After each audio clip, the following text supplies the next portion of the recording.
Nobel पुरस्कार विजेताओं के नाम अक्सर इतने मुश्किल होते हैं कि याद ही नहीं रहते। तो क्या कोई ऐसा मजेदार तरीका है जिससे ये नाम दिमाग में छप जाए? चलिए 2025 के विजेताओं के कुछ काल्पनिक नामों के साथ याद करने की एक जबरदस्त तकनीक को समझते हैं।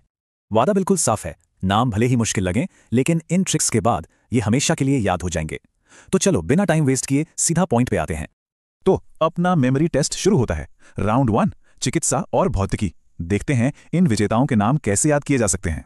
ये रहा पहला सवाल। चिकित्सा यानी मेडिसिन के क्षेत्र में नोबेल पुरस्कार किसे मिला? जरा ऑप्शंस देखो, क्या लगता है? और सही जवाब है ऑप्शन ए, फ्रेड, मैरी और शिमिन। अब इसे याद रखने की ट्रिक देखो, कितनी सिंपल है। बस एक कहानी सोचो, फ्रेड और मैरी ने शिमला में मेडिसिन बेची। हो गया, फ्रेड और मैरी तो नाम ही है, शिमला से बन गया शिमिन और उन्होंने बेचा क्या? मेडिसिन। बस हो गया याद। चलो अब बारी है भौतिकी यानी फिजिक्स की। इस फील्ड के विनर्स कौन थे, जरा गेस करो। और सही जवाब है देव और 2 जॉन। इसको याद रखने की ट्रिक तो और भी मजेदार है। फिजिक्स से क्या याद आता है? बिजली, करंट, है ना? तो ट्रिक है, देव ने 2 जॉन को फिजिक्स का करंट लगाया। देव और 2 जॉन, एकदम सीधा और सिंपल। क्या बात है, पहला राउंड तो बढ़िया गया। अब चलते हैं दूसरे दौर पे। यहां हम बात करेंगे रसायन विज्ञान यानी केमिस्ट्री और साहित्य यानी लिटरेचर की। तो अब बताओ, केमिस्ट्री का नोबेल प्राइज जीतने वाले ये 3 लोग कौन हैं? सही जवाब है सुसुमु, रॉब और उमर। और इसकी कहानी तो और भी फनी है। जरा इमेजिन करो, एक मोटा ताजा सुमो पहलवान है सुसुमु और उसके हाथ से रॉब और उमर पर कोई केमिकल गिर गया। याद रहेगा ना, सुमो, रॉब, उमर और केमिकल। अब लिटरेचर की बारी। यहां सिर्फ एक विनर है, क्या नाम हो सकता है?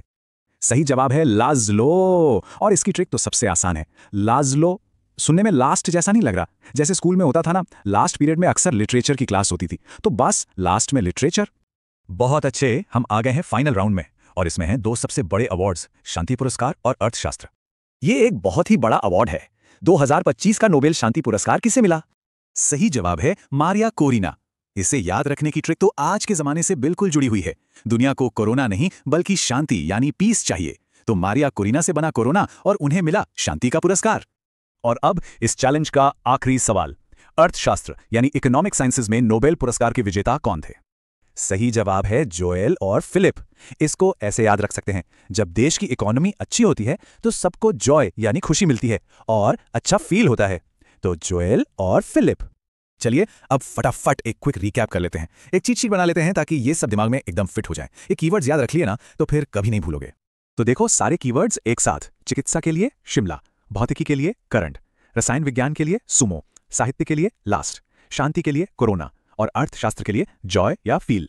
बस एग्जाम में ऑप्शन देखते ही सही जवाब क्लिक कर जाएगा। तो देखा, असली खेल इंफॉर्मेशन को रटने का नहीं है बल्कि उसे याद रखने का एक स्मार्ट तरीका ढूंढने का है। और इन ट्रिक्स के साथ वो चाबी अब हाथ में है।